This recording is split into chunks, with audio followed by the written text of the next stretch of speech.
Assalamualaikum warahmatullahi wabarakatuh. Welcome back to Asia Live Entertainment dalam program Horor Lagi. Sudah siap merinding?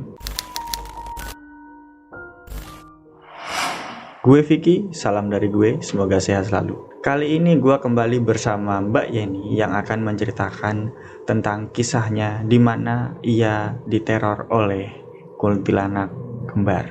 Sebelum kita lanjut ke cerita, jangan lupa subscribe, like, share, dan komen. Dan jangan lupa nyalakan loncengnya. Oke, kita lanjut ke cerita. Pantengin terus video ini sampai habis. Kalau takut, jangan nonton sendiri. Kali ini gue kedatangan narasumber yang kemarin sudah sempat menceritakan kisahnya nih guys. Kita balik lagi bersama Mbak Yeni. Welcome back to Mbak Yeni. Iya, Mbak Yeni. terima kasih. Kali ini mau cerita apa nih Mbak? Kali ini saya punya cerita horor lagi, yaitu kuntilanak kembar. Oke. Jadi ceritanya ini bukan di yang sebelumnya ya, jadi di rumah saya kebetulan. Ceritanya itu di rumah saya. Gimana tuh Mbak ceritanya tuh Mbak? Dari awalnya gimana ceritanya? Pertama-tama kisahnya itu yang si kuntilanak kembar ini sebenarnya itu adalah jadi seperti kiriman dari orang, karena awalnya itu adalah ceritanya itu di rumah saya. Kemudian awalnya adalah adik saya sebenarnya punya konflik. Jadi adik saya ada konflik dengan orang lain, saya tidak bisa sebutkan dengan orang lain. Ceritanya kira-kira beberapa tahun yang lalu lah ya, lumayan udah agak lama juga.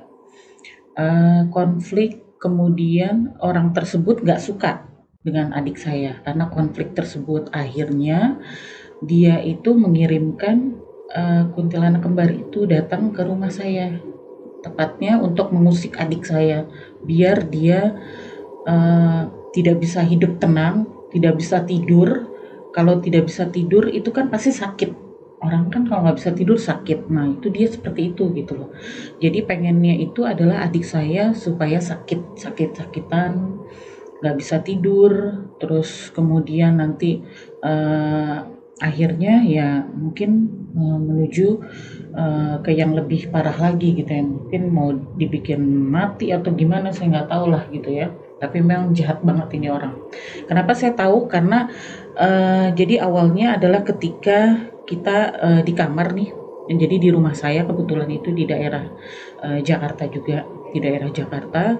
Kemudian kamar saya itu kebetulan bersebelahan dengan adik saya. Kamarnya hanya disekat waktu itu. Ya, waktu saat itu adalah kamarnya baru disekat aja.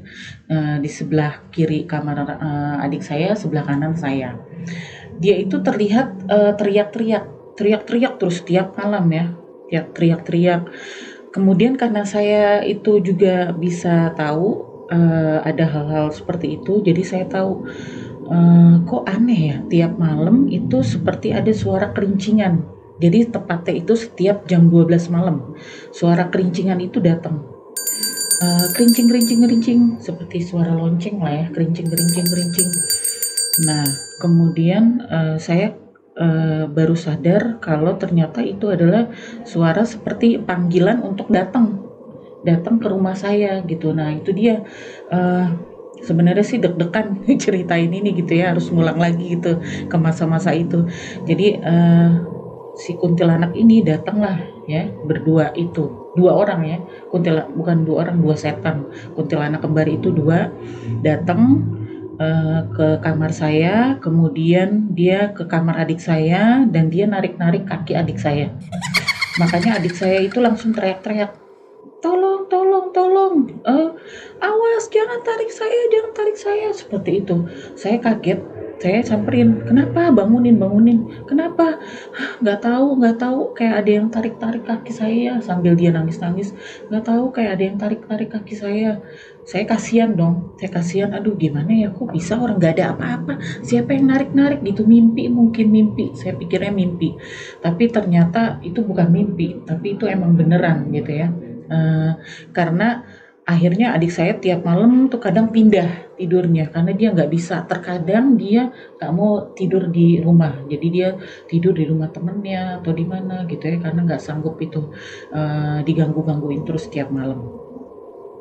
Akhirnya suatu ketika saya memberanikan diri, ya udah saya tidur aja sendiri di situ gitu kan ya, di kamar itu. Saya hanya pengen tahu kira-kira ini seperti apa sih bentuknya ya, bentuk dari si sosok yang narik-narik adik saya ini yang bikin dia nggak bisa tidur gitu kan. Akhirnya ya udahlah saya tidur di situ. Kemudian bener tepat jam 12 malam itu ada suara kerincingan dan kerincingan, suara kerincingan, kerincing kerincing kerincing. Nah, akhirnya saya di situ udah mulai seperti kayak apa ya, mata tuh susah banget gitu untuk dibuka gitu ya. Jadi kayak setengah tidur, setengah melek gitu ya. Tapi akhirnya saya paksain untuk melek gitu ya, untuk melek. Ternyata saya lihat ada nenek-nenek 2 orang gitu ya, lagi berdiri aja. Dia ngeliatin saya, kemudian tiba-tiba rambutnya itu putih ya, putih panjang, bajunya putih semuanya, mukanya pucat pasi dan nggak ada giginya. Ya, jadi dia tersenyum pun nggak ada giginya. Dia berdua kembar, mirip mukanya sama persis. Kemudian dia langsung mengusap rambutnya itu seperti ngusap muka saya gini, set gitu ya, lewat. Terus kemudian dia langsung duduk di samping tempat tidur saya. Duduk di samping tempat tidur saya liatin. Saya liatin, kenapa ya, ini siapa ya gitu kan. Dia malah tersenyum. Dia malah tersenyum, terus udah gitu dia nengok gini, dia tersenyum sama saya. Yang dilalah adalah saya, begonya saya pun tersenyum sama dia gitu kan. Saya pun tersenyum sama dia. Kebesokannya saya baru ingat kenapa saya tersenyum sama dia ya gitu, harusnya kan nggak perlu refleks ya, refleks itu, refleks karena dia tersenyum gitu kan. Jadi ya udah saya senyum aja sama dia. Terus besoknya saya baru enggak, kenapa gue tersenyum ya sama dia, harusnya kan gue nggak perlu dong senyum-senyum, dia kan setan gitu kan. Terus akhirnya kemudian saya ceritain sama keluarga saya semuanya, ini loh ternyata biang keroknya adalah 2 nenek-nenek kembar yang datang tiap jam 12 malam ke rumah. Ada bunyi kerincingannya gitu kan ya. Itu kembar, rambutnya putih panjang, pakai baju putih, putih panjang kayak rambutnya itu kayak orang udah tua gimana sih? Uban gitu ya, uban putih semua, dan itu berdua kembar. Dan giginya ompong, semuanya nggak ada yang punya gigi. Ayah saya semua, bapak saya, ibu saya semua nggak ada yang percaya. Masa sih gitu, nggak mungkin. Terus adik saya bilang, iya, kakiku tuh ditarik-tarik, tanganku semuanya, pokoknya entah kenapa, tapi kebetulan adik saya nggak bisa lihat gitu. Jadi nggak tahu tuh siapa yang narik-narik kakinya dia, siapa yang narik-narik tangannya dia nggak tahu gitu. Iya, kaki saya tuh ditarik-tarik, tangan semuanya biar nggak bisa tidur, kayak sengaja gitu loh. Kayak ada yang narik-narik selimut apa segala macem gitu ya. Nggak mungkin, gitu kata bapak saya. Akhirnya bapak saya coba, saya bilang gitu, kalau nggak percaya coba tidur aja di kamar. Akhirnya bapak saya tidurlah malam itu. Kemudian malamnya bapak saya tidur di kamar itu. Kemudian bener, tepat jam 12 malam suara kerincingan. Kemudian bapak saya seperti ada yang ngusap-ngusap. Dia langsung bangun dan kabur dari kamar. Kemudian saya bilang, loh, ayah kenapa kok pergi dari sini? Aduh, saya nggak sanggup ya. Kenapa kamu kok bisa sih sanggup ada di sini, kata gitu. Kok kamu sanggup sih di sini? Saya nggak sanggup. Dia langsung pergi. Bener kata kamu, ada kuntilanak kembar. Kamu kok berani pindah aja, kata ayah saya gitu. Pindah, jangan di sini tidurnya. Enggak kenapa-napa. Saya bilang gitu, enggak apa-apa, udah ayah pergi aja gitu kan, di kamar lain. Akhirnya ya udah saya tidur di situ. Akhirnya ya karena mungkin saya udah terbiasa dengan makhluk-makhluk seperti itu, jadi ya udah saya tidur aja lah gitu. Sampai pagi akhirnya. Kemudian besokannya ayah saya cari orang pinter cari orang pinter, gimana caranya biar bisa si kuntilanak kembar ini pergi dari situ gitu ya. Kok bisa sih gitu ya, ini ada gitu kan ya, cari ustadz lah gitu ya. Mungkin karena saya sendiri pun, kamu nggak bisa ya ngusir itu, nggak bisa. Saya bukan dukun, atau saya bukan ustadz yang bisa ngusir-ngusir setan gitu. Saya bilang gitu, saya cuma bisa lihat aja. Akhirnya ayah saya pergi cari orang pinter atau ustadz untuk bisa ngusir itu. Kemudian setelah dapet, si ustadz itu bilang bahwa ini bukan sembarangan kuntilanak yang datang begitu aja, tapi ini diutus sama orang gitu. Jadi dikirim sama orang untuk datang untuk melukai si mbak ini, adik saya gitu, yaitu adik saya, untuk melukai dia biar dia itu sakit-sakitan, katanya gitu, biar sakit-sakitan dan gak bisa tidur dan sebagainya yang bisa membuat dia itu gak betah lah gitu ya. Oh, jadi itu adalah kiriman dari siapa ya? Akhirnya dikasih tahu ciri-cirinya orang yang ngirim itu. Ternyata adik saya baru bilang sama bapak saya, sama keluarga, bahwa dia ada konflik sama orang gitu. Sama orang itu yang menyebabkan si kuntilanak kembar ini datang gitu ya, diutus sama dia. Nah, kemudian ustadz itu bilang bahwa ini kuntilanak kembar ini bukan sembarangan kuntilanak gitu ya. Jadi mereka itu adalah jin juga, termasuk jin.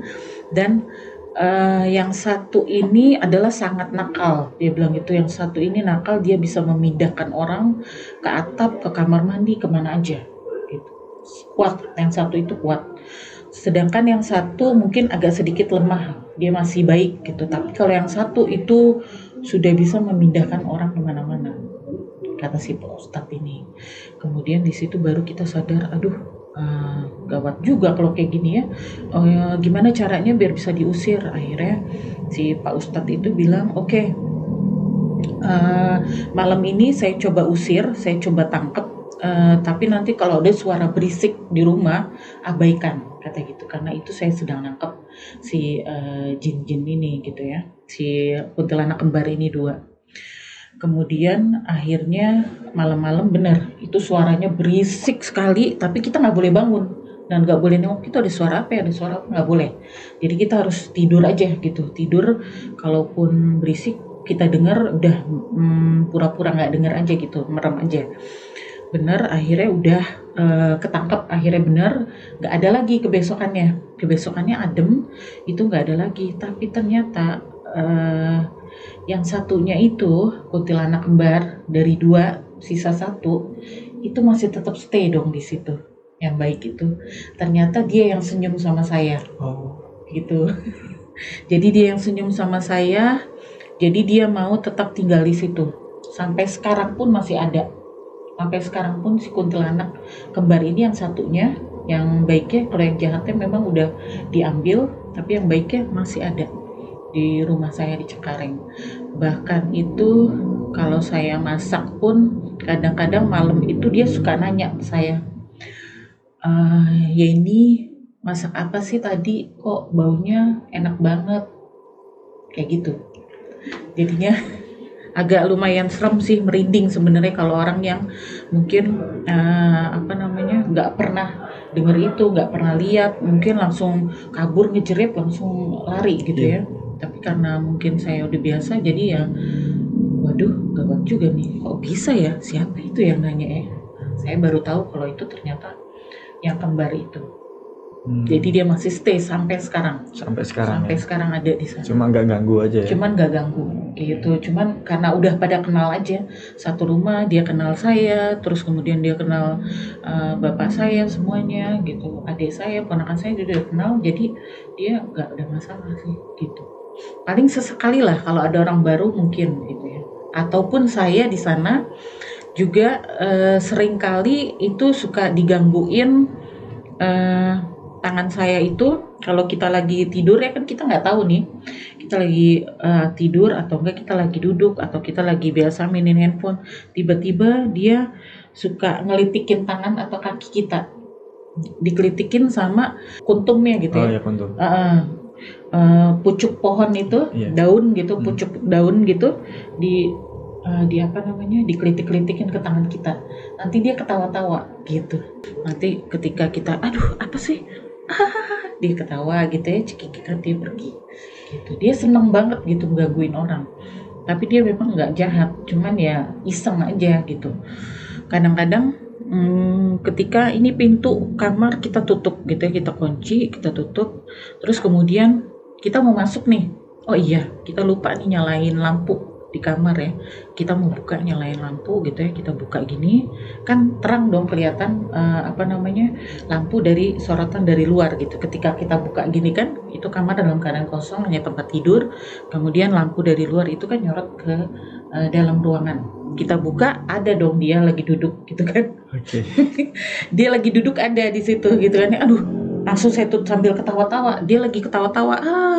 Dia juga kaget ngeliat saya begini. Saya juga kaget ngeliat dia. Saya tutup pintu, dia langsung pergi kabur. Saya buru-buru nyalain lampu, udah hilang dia gitu.